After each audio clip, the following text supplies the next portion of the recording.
बिस्मिल्लाहिर्रहमानिर्रहीम। अस्सलाम वालेकुम। आज हम बायोलॉजी चैप्टर 2 का लेक्चर नंबर 7 कार्बोहाइड्रेट की हम स्टडी कर रहे थे।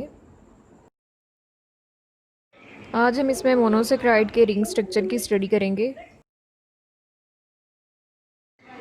कल हमने इसके चेन स्ट्रक्चर की स्टडी की थी, आज हम इसके रिंग स्ट्रक्चर की फॉर्मेशन देखेंगे। 5 carbon sugar and 6 carbon sugar की। राइबोस शुगर का जब रिंग स्ट्रक्चर बनता है तो उसको कहते हैं ribofuranose. Most of monosaccharide form a ring structure in solution, यानी जब उनको सोल्यूशन में डाला जाता है तो वो रिंग स्ट्रक्चर की फॉर्मेशन करते हैं। For example ribose will form a 5 corner ring known as ribofuranose. अब यहाँ पे आपको राइबोस की चेन स्ट्रक्चर भी नज़र आ रही है और साथ इसका रिंग स्ट्रक्चर भी नज़र आ रहा है। यहाँ पे बताया गया आपको कि रिंग स्ट्रक्चर की फॉर्मेशन जो है वो किस तरह से होती है। यहाँ पे आपको कार्बन नंबर 1 का ऑक्सीजन जो है वो ग्रीन कलर का नज़र आ रहा है। उसके बाद कार्बन नंबर 4 पे देखें तो उसका हाइड्रोक्साइल ग्रुप जो है वो उसके 2 कलर आपको नज़र आ रहे हैं। ऑक्सीजन जो है वो पिंक कलर में है और हाइड्रोजन जो है वो ग्रीन कलर में है। ये इस वजह से आपको शो किया गया है ताकि आपको पता चले कि इसका लिंकेज जो है वो किस तरह से हो रहा है। अब देखिएगा ज़रा गौर से, कार्बन नंबर 1 के ऑक्सीजन के साथ कार्बन नंबर 4 का हाइड्रोजन जाके अटैच हो जाता है और कार्बन नंबर 4 का जो ऑक्सीजन है वो ऊपर रिंग के सेंटर के अंदर आ जाता है, जबकि कार्बन नंबर 4 के ऊपर जो कार्बन नंबर 5 है वो एज इट इज़ CH2OH उसका ग्रुप वैसे ही अरेंज हो जाता है, जबकि कार्बन नंबर 4 का जो दूसरी साइड के ऊपर ब्लू कलर में हाइड्रोजन है वो उसके नीचे अरेंज हो जाता है। बाकी का उसका स्ट्रक्चर वैसे ही आ जाएगा। अब ज़रा कार्बन के रिंग स्ट्रक्चर को देखेंगे राइबोस के। कार्बन नंबर 1 पे हाइड्रोक्साइल ग्रुप ऊपर की साइड पे आएगा, जबकि हाइड्रोजन जो है वो नीचे की साइड पे है। कार्बन नंबर 2 पे हाइड्रोजन रिंग के इनसाइड होगा, जबकि हाइड्रोक्साइल ग्रुप जो है वो नीचे की तरफ है। कार्बन नंबर 3 पे भी हाइड्रोजन इनसाइड है और हाइड्रोक्साइल ग्रुप जो है वो नीचे की तरफ होगा। बाकी कार्बन नंबर 4 का मैंने आपको पहले बताया है कि उसका हाइड्रोजन जो है वो नीचे की तरफ होगा। दूसरी साइड के ऊपर जो उसका हाइड्रोक्साइल ग्रुप था उसका O जो है वो आपको पिंक कलर का नज़र आ रहा है, सेंटर में है, जो उसका एक ऊपर कॉर्नर बना रहा है, जबकि जो उसका हाइड्रोजन है वो जाके कार्बन नंबर 1 के ऑक्सीजन के साथ अरेंज हो जाता है। Carbon number 5 CH2OH group as it is carbon number 4 के ऊपर अरेंज हो जाता है। इसको हम कहते हैं राइबोफ्यूरानोज। नेक्स्ट इसमें ग्लूकोपायरानोज 6 कार्बन शुगर यानी ग्लूकोज के रिंग स्ट्रक्चर को देखेंगे। Glucose will form 6 corner ring known as glucopyranose. अब इसकी लीनियर अरेंजमेंट भी आपको नज़र आ रही है। यहाँ पे आपने पहले भी देखा था, कार्बन नंबर 1 के ऊपर एल्डिहाइड ग्रुप है।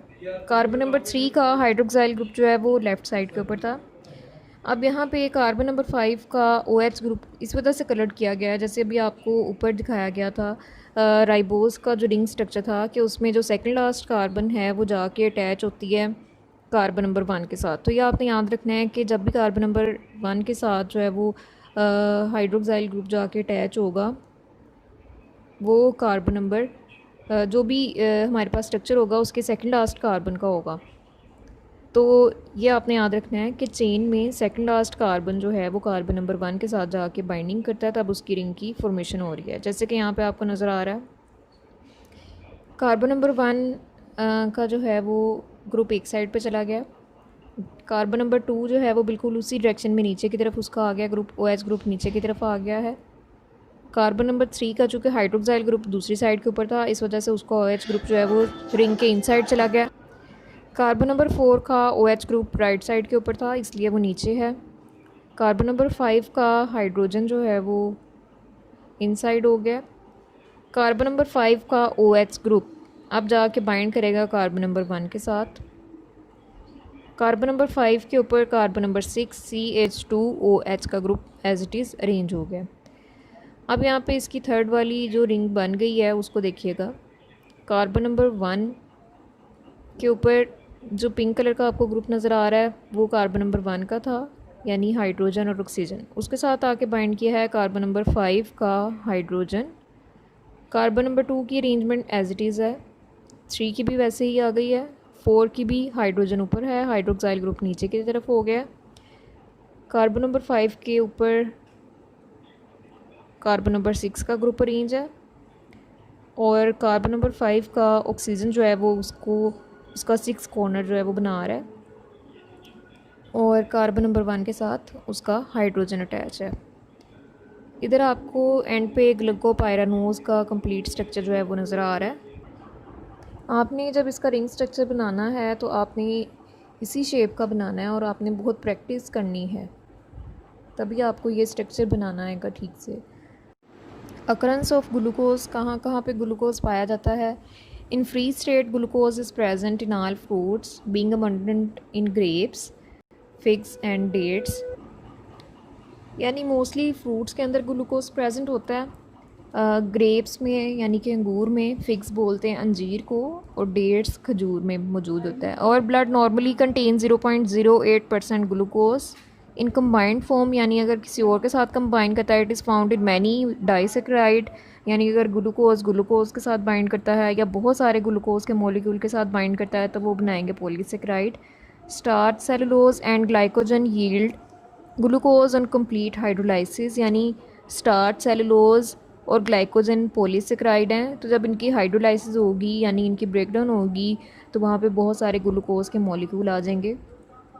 Glucose is naturally produced in green plants, क्योंकि ग्रीन प्लांट्स हम पहले बात कर चुके हैं कि कार्बोहाइड्रेट्स का मेन सोर्स होते हैं, उनमें फोटोसिंथेसिस होती है, तो वहाँ पे कार्बन डाइऑक्साइड जो है वो वाटर के साथ रिएक्ट करती है, ग्लूकोज की फॉर्मेशन होती है, तो ग्लूकोज जो है वो फोटोसिंथेसिस की प्रोडक्ट है।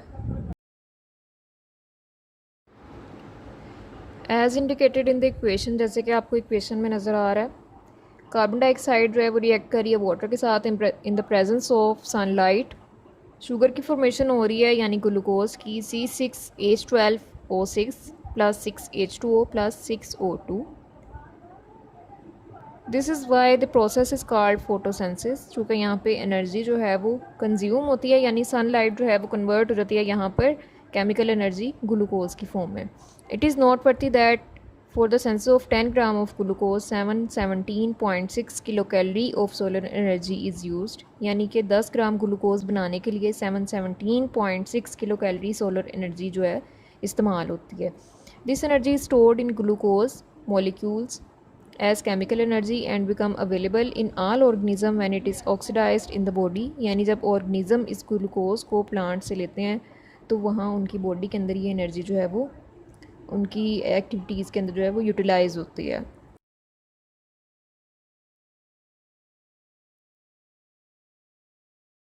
ओके, थैंक यू, अल्लाह हाफिज़।